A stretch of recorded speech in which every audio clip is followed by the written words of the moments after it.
आप सभी को मेरी ओर से स्वतंत्रता दिवस की बहुत बहुत बधाई, हार्दिक शुभकामनाएं। हम सभी लोग उन भाग्यशाली लोगों में से हैं जिनका जन्म स्वतंत्रता के बाद हुआ है। परतंत्रता एक ऐसा अभिशाप है जो उससे गुजरता है वही उसको अनुभव कर सकता है। किताबों में पढ़ना सुनना आसान होता है, लेकिन आंखों से देखना बहुत कठिन होता है। मैंने 2 जगह देखी हैं जहां पर परतंत्रता कैसी होती है उसको देखा है। मुझे बेल्लारी जाने का मौका मिला। बेल्लारी में जेल है और उस जेल में उस समय जितने कैदी रखे जाते थे स्वतंत्रता के समय, वो वहां पर रहते थे। वो इंसिडेंटली उस जेल को मेडिकल कॉलेज में कन्वर्ट कर दिया गया है। तब जब मैं गया वहां तो एक डिपार्टमेंट के इंस्पेक्शन के लिए गया था, तो देखा वो जो डिपार्टमेंट था वो पूरा जेल की तरह बना हुआ था। एक एक कोठरी, छोटी छोटी कोठरी थी। मुझे जानकारी नहीं थी कि ये इसकी पृष्ठभूमि ये है, तो मैंने पूछा ये कैसा बना हुआ है। तब ये ज्ञात हुआ कि ये तो एक यहाँ की सबसे पुरानी जेल है जहां पर उन कैदियों को रखा जाता था जिन कैदियों को बहुत ज्यादा यातनाएं दी जाती थी। अगर वहां पर आप देखें तो सुन करके रोंगटे खड़े हो जाएंगे। मैं आज ये इसलिए बता रहा हूं कि हमको इसकी कीमत समझ में आए कि स्वाधीनता जो हमको मिली है कितनी कठिनाई से मिली है। उसमें कैदियों को एक छोटे से कमरे में रख दिया जाता था। उनके पैरों में बेड़ियां बांधी जाती थी।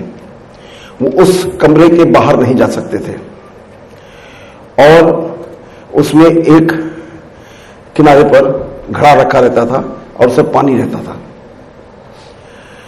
उसमें कोई शौचालय नहीं था, किसी भी तरीके की कोई स्वच्छता की व्यवस्था नहीं होती थी और वहां का जो जमादार होता था, जो देखभाल करता था, वो वहां पर नीचे से थाली सरका देता था। लोग उस हालत में, आप समझ सकते हैं कि उत्सर्जन एक ऐसी प्रक्रिया है जिसको रोका नहीं जा सकता है। वो लोग उसी कमरे में जहां ओपन फिसीज एंड यूरिन पड़ा हो और उसी में वो रहने को मजबूर होते थे और वो तब तक रहते थे जब तक कि उनके प्राण न निकल जाए। इस तरीके की यातना भरी जीवन लोगों को मिला था और वो एग्जाम्पलरी पनिशमेंट अंग्रेज देते थे जिससे कि और लोग उस तरीके से देश के बारे में, देशभक्ति की बात न कर सकें, विद्रोह की बात न कर सकें। वहीं पर एक गिलोटिन था। गिलोटिन एक ऐसी जगह होती है जहां पर जिस तरह जानवरों को काटा जाता है उसी तरीके से वो बीच में लिटा दिया जाता था, उसका सर रख दिया जाता था और ऊपर से गिलोटिन गिरती थी और सर अलग और धड़ अलग हो जाता था। फांसी की सजा भी दी जा सकती थी लेकिन वो नहीं दी जाती थी। गिलोटिन इसलिए किया जाता था जिससे वहां पर जितने कैदी हैं सब लोगों को ला करके चारों तरफ खड़ा किया जाता था, आम जनता को भी खड़ा किया जाता था। ये देखें कि इस काम की ये सजा है। आप सुन करके समझ सकते हैं कि आपके रोंगटे खड़े हो जाएंगे कि इस तरीके की दशा में लोग जिए।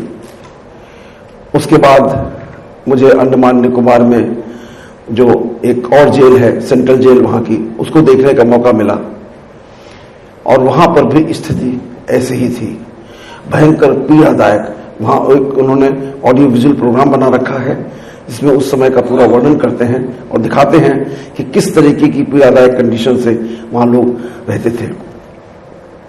आप महसूस करें अंदर से कि ये जो आजादी की लड़ाई थी, हमारे पूर्वजों ने किस तरह से लड़ी थी और आज हम आजाद हिंदुस्तान में हैं और हम उस आजादी के महत्व को नहीं समझ रहे हैं। हमने बहुत प्रगति की है, पिछले 75 वर्षों में हमने बहुत प्रगति की है। भारतवर्ष के ढेर सारे scientist, engineers, doctors, technocrats, scientist पूरी दुनिया में हैं। अब रिसेंटली जो सॉफ्टवेयर इंडस्ट्री डेवलप हुई है, बहुत सारे मैनेजमेंट के लोग गए हैं, पूरी दुनिया में गए हुए हैं और वो पूरी दुनिया में सबसे अग्रणी स्थिति में हैं। ढेर सारी ऐसी कंपनीज हैं जिनके आप नाम लें, उनके सीईओज इंडियन हैं, इंडियन ओरिजिन के हैं या प्योर इंडियन ही हैं। जिस देश ने हमारे इस भारतवर्ष पे 200 वर्ष तक राज किया था, उसका प्रधानमंत्री भी आज भारतीय ओरिजिन का है। जो अमेरिका एक पावर सेंटर है, जो पूरे वर्ल्ड में अपने आप को सर्वश्रेष्ठ समझता है, उसकी उपराष्ट्रपति भी भारतीय ओरिजिन की है। हमको इन सब बातों से गर्व होना चाहिए कि हम बहुत अच्छी कंडीशन में हैं और इन भारतीय लोगों की वजह से जो विदेशों में स्थापित हैं, पूरे यूरोप में, पूरे अमेरिका में, ऑस्ट्रेलिया में, इन सब लोगों की कंडीशन वहां पर ओपिनियन मेकर की है। आज की तारीख में हिंदुस्तान के खिलाफ कोई भी कंट्री निर्णय नहीं कर सकता है और उसके लिए हम भारतवर्ष के रहने वाले लोग जितने जिम्मेदार हैं, उससे ज्यादा वे लोग जिम्मेदार हैं जो भारतवर्ष के बाहर रह रहे हैं। लेकिन वो भी हमारे भाई बहन हैं। ये हमें गर्व का विषय है कि हम इतना अच्छा काम कर रहे हैं। लेकिन इसी के साथ जब हम भारतवर्ष के अंदर देखते हैं तो हम पाते हैं कि हमारे आपस में इतने वैमनस्य हैं, जातिवाद, क्षेत्रवाद, धर्मवाद, ये वाद, वो वाद, इतने विभीषिका है, इतना वैमनस्य है, इतना द्वेष है, इतनी ईर्ष्या है कि हमारा देश जिस कंडीशन में हो सकता है उस कंडीशन से बहुत नीचे है। पूरी दुनिया में भारतवर्ष के डॉक्टर्स स्टेटस सिंबल की तरह देखे जाते हैं। अमेरिका में if you get a treatment from Indian doctor, they say that I am getting a treatment from an Indian doctor. It is a matter of prestige. वहां पर हिंदुस्तान की सारी नर्सेज, ऐसा कोई देश नहीं जहां मैं गया हूं जहां हिंदुस्तान की नर्सेज ना हो और उनका वर्चस्व ना हो। तो हमारे पास इतना सब कुछ है, उस सबके बावजूद हम क्यों इतने स्तर पर हैं? उसका सिर्फ एक कारण है कि हम भारतवर्ष में रहते हुए आपस में भेदभाव करते हैं। इसके लिए दो सिद्धांत हैं जिनका अनुपालन हमको करना होगा। यदि उन दो सिद्धांतों का हम अनुपालन करें तो हम भारतवर्ष के अंदर भी सर्वश्रेष्ठ हो जाएंगे।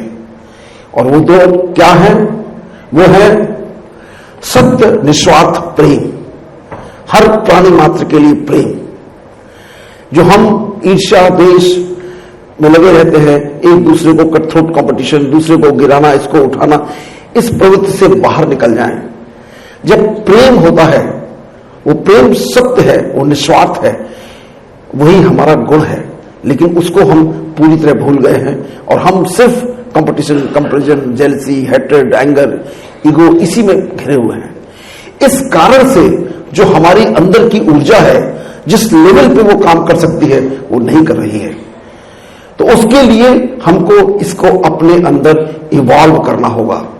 जब तक हम इसको इवॉल्व नहीं करेंगे, तब तक हम कभी भी सक्सेस जीवन में नहीं पा सकते हैं, जो सक्सेस हमको मिलनी चाहिए या मिल सकती है। संयोगवश हम सभी मेडिकल क्षेत्र में हैं। ये अकेलता एक प्रोफेशन है। मैं अपने बारे में महसूस करता हूं कि मैं गर्व महसूस करता हूं कि मैं एक ऐसे प्रोफेशन में हूं जो अपनी जीविकोपार्जन के साथ साथ हम उस मानवता की सेवा करने में हमें सहयोग मिलता है। जो एक एक्स्ट्रा हमको बेनिफिट मिलता है कि वो एक आदमी बीमार रोगी जो इतना परेशान है, दुखी है, जब वो ठीक होकर जाता है तो उसकी आंखों की चमक जो हमको मिलती है, जो उसका सुख है, जो आनंद है, वो किसी धन से नहीं प्राप्त हो सकता है। और ये हमको हर समय मिलता है। तो हम जब अपना कार्य कर रहे हो तो हमारा ये कर्तव्य है कि हम हर उस व्यक्ति के प्रति जो मेरे पास आता है, वो मरीज हो, मरीज का अटेंडेंट हो, कर्मचारी, सहयोगी हो, कोई हो, उसको ये महसूस करें कि वो भी मेरा सगा भाई बहन है। यदि उसके स्थान पर मेरा भाई हो, मेरी मां हो, मेरा पिता हो, तो मैं कैसा महसूस करूंगा? आपको सारे आंसर्स मिल जाएंगे कि हमको क्या व्यवहार करना है। हमें अपने व्यवहार में परिवर्तन करके ही सक्सेस मिल सकती है और कोई तरीका नहीं है। यही ईश्वरीय नियम भी है। अब मैं आपको एक घटना बताता हूं, आपको सुन करके आश्चर्य होगा। दो व्यक्ति हैं, ओपेनहाइमर एक साइंटिस्ट हैं, अमेरिकन साइंटिस्ट हैं, जिन्होंने ये जो एटॉमिक बम है वो पहली बार उन्होंने बनाया था 1942 में। और दूसरे साइंटिस्ट हैं अल्बर्ट आइंस्टीन, जिनके बारे में सबने सुन रखा है, जिन्होंने E=mc² का फॉर्मूला दिया था और जिसके बेसिस पर फिर आगे एटॉमिक बम बनाया गया। जब ओपेनहाइमर ने पहली बार एक्सप्लोजन देखा, उसको इतनी उम्मीद नहीं थी कि विस्फोट इतना बड़ा होगा, इतना बड़ा होगा कि उससे पूरे का पूरा शहर नष्ट हो जाएगा। तो उसके हृदय में मालूम है क्या आया?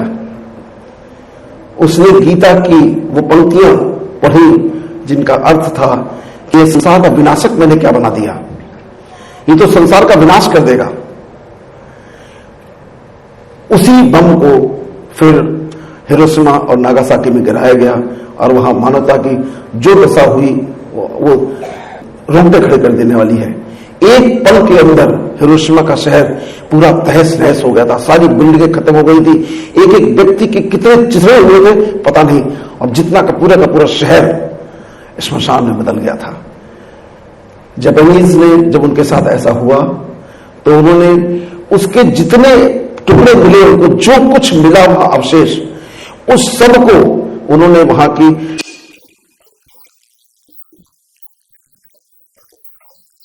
पीस म्यूजियम, हम और रेचा दोनों उसको देखने गए, देखा।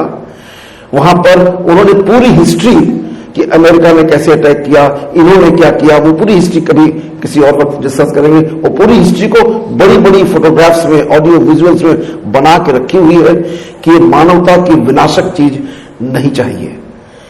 और उस दिन से हिरोशिमा के लोग बोले, उन्होंने अमेरिका में अटैक किया था पर्ल हार्बर में, वो पुरानी कहानी है, तो वो खुद कहते हैं यस ये बिल्कुल सही हुआ मेरे साथ, क्योंकि जिस तरीके का अटैक हम कर रहे थे उसमें इसके अलावा और कुछ नहीं, वहीं की जो गाइड थी उसका ही कहना था बिल्कुल सही हुआ। फिर उसने मुस्कुरा के कहा लेकिन दूसरा बम एक्स्ट्रा गिरा, वो नहीं गिराना चाहिए था जो नागासाकी में गिराया गया। इन एनी केस ये जो स्थिति हो रही है ये द्वेष के कारण हो रही है, ईर्ष्या के कारण हो रही है।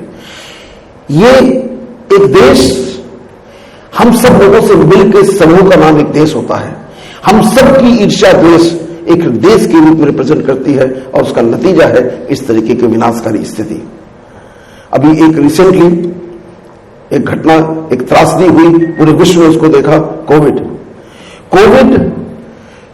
एक ग्रीड का, एक लोभ का, लालच का एक बहुत बड़ा कारक था। उसको अमेरिका ने बनाया, आप बहुत कम लोगों को मालूम होगा, वो कहानी फिर कभी बताएंगे। अमेरिका ने बनाया, चाइना ने उसको फैलाया, ये सोच के फैलाया कि पूरी दुनिया में कोविड हो जाएगा, हमको कुछ नहीं होगा। पूरा संसार 2-3 वर्ष तक उस विवेका से जूझता रहा। लाखों करोड़ों लोगों की डेथ हुई और कितने लोग उससे बीमार हुए, परेशान हुए। ऐसा कोई घर नहीं है जिसका एक मेंबर इस कोविड की बीमारी में न गया हो। क्यों बनाया था? इसलिए बनाया था कि ये हम फैला देंगे और पूरा विश्व परेशानी में फंस जाएगा, सबकी इकोनॉमी गिर जाएगी और मैं विश्व का सबसे राजा बन जाऊंगा। ऐसा होता नहीं है, प्रकृति ऐसा करती नहीं है, प्रकृति सब बैलेंस करती है। आइंस्टीन की एक घटना है जो आइंस्टीन ने अपने जीवन काल में लिखी, महसूस करी। उस एटॉमिक बम को बनाने में उनका बहुत बड़ा सहयोग था। वो जर्मन साइंटिस्ट थे। बाद में सब्सिक्वेंटली जब अमेरिका शिफ्ट हुए तो उन पर लोगों को विश्वास नहीं था कि जर्मन आदमी है, हिटलर का न हो और हमारा विध्वंस न करे। लेकिन एनी हाउ उस रूजवेल्ट उस समय के प्रेसिडेंट थे, उन्होंने उनसे मिले और उन्होंने बताया। अल्टीमेटली डिसाइड हुआ कि आइंस्टीन ओपेनहाइमर मिलकर के इस काम को अंजाम देंगे, जो कि पहला बम निकला।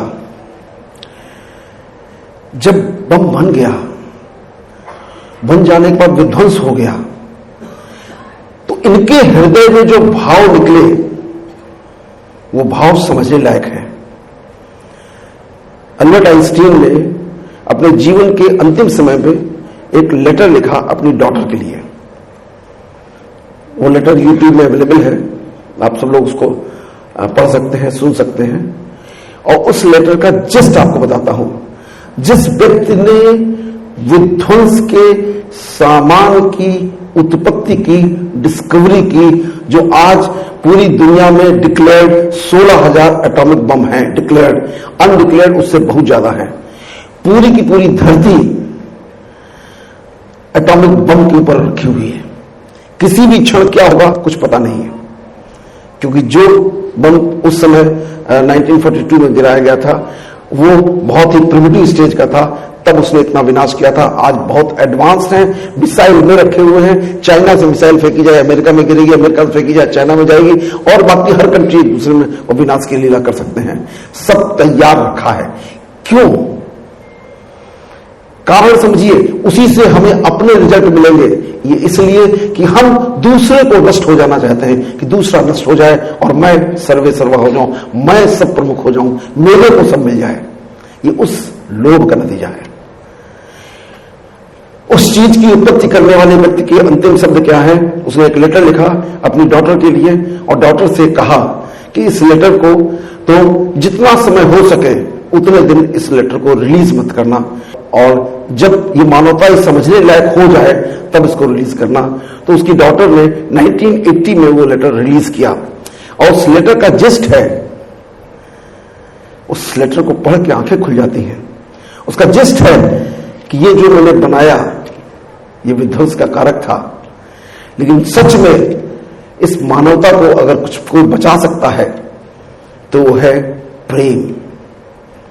वो सिर्फ प्रेम है, और वो प्रेम ही ईश्वर है। ये वर्ड उसी के मैं नहीं बोल रहा हूं, और प्रेम ही ईश्वर है। और यदि काश मैं प्रेम का बम बना सकता तो मैं बना देता। प्रेम कैसे काम करता है अंदर, ये साइंस एस्टेब्लिश नहीं कर पाई थी उस समय तक। प्रेम क्या करता है, हमको साधारण मनुष्य से ईश्वर बना देता है, ये उस समय तक उसको समझ में नहीं आया था। लेकिन उसने कहा कि अगर E = mc² को अगर बदल दिया जाए, लव को लाइट की स्पीड से मल्टीप्लाई कर दिया जाए, तो जो पैदा होता है वो इस पूरे संसार का कल्याण कर सकता है। ये उसके वर्ड हैं। तो आज हम सबको ये समझना होगा कि हम अपने आप को बदलें, अपने स्वयं को बदलें। हम अपने आप को बदल देंगे तो हम न केवल इस मानवता का कल्याण करेंगे बल्कि अपने आप का कल्याण करेंगे। ये प्रकृति सिर्फ दो चीजें चाहती है, पहला जिसका जिक्र अभी कर रहा हूं, और दूसरा है कि ये चाहती है अनुशासन। अनुशासन प्रकृति का नियम है और हम इसी प्रकृति का एक हिस्सा हैं। तो हम अगर गैर अनुशासन में रहेंगे तो हम कभी जीवन में सफलता नहीं पा सकते, कभी हम सुख शांति और आनंद की प्राप्ति नहीं कर सकते। हम लोग एक मृग मरीचिका की तरह भागे जा रहे हैं, और मृग मरीचिका में जो ढूंढ रहे हैं वो मेरे अंदर स्वयं है, लेकिन हमको पता नहीं कि हम ढूंढ रहे। हम सब सुख की प्राप्ति के लिए भाग रहे हैं, और वो सुख किसी भौतिकता में नहीं है, वो सुख भौतिकता साधन है। लेकिन आपके अंदर यदि ऐसे भाव पैदा होंगे, प्रेम के, करुणा के, दया के, शुभ भावना के, शुभकामना के, तो ही सुख शांति और आनंद की प्राप्ति होगी। और उसके बाद जो प्रगति होती है उसको आप इमेजिन नहीं कर सकते हैं। इससे होता क्या है हमारे अंदर? इससे हमारे अंदर होता है कि हमारे जो न्यूरॉन्स की स्पीड है वो शांत हो जाती है, और हम ब्रेन से सोच सकते हैं, सही से विचार कर सकते हैं, सही डिसीजंस कर सकते हैं, और जो रिटेनिंग कैपेसिटी हमारी होती है नॉलेज की वो भी बहुत ज्यादा बढ़ जाती है। तो इसलिए ये सब हमारे हित में है, दूसरे का हित हो ना हो। जब आप कभी क्रोध करते हैं, जब कभी ईर्ष्या करते हैं, द्वेष करते हैं, मालूम क्या होता है? उस समय आपको लगता है कि मैं उसके प्रति द्वेष कर रहा हूं। आप इतने शक्तिशाली हैं नहीं कि द्वेष के वाइब्रेशन उसके तक पहुंच सके, लेकिन आपके अंदर तो पैदा होते हैं और आपके अंदर पूरा का पूरा सिस्टम बिगाड़ देते हैं। आपका ब्लड प्रेशर बढ़ जाता है, पल्स रेट बढ़ जाता है, हार्ट रेट बढ़ जाता है, आपकी सारी की सारी बायोकेमिकल रिएक्शंस एक्साइटेटरी हो जाते हैं, नर्वस सिस्टम सिंपैथेटिक एक्टिवेट हो जाता है, पूरी बॉडी को, एक एक ऑर्गन को, एक एक सेल को डिजीज कर देता है, तन से और मन से आपको बेकार कर देता है। क्या इसीलिए हम हुए हैं? हम डॉक्टर हैं तो हमको ये सब समझ करके अपने आप को ढालना होगा। और प्रकृति जो दूसरा नियम कहती है कि हर यहाँ का जितनी भी चीजें हैं वो सब नियमता चलती हैं।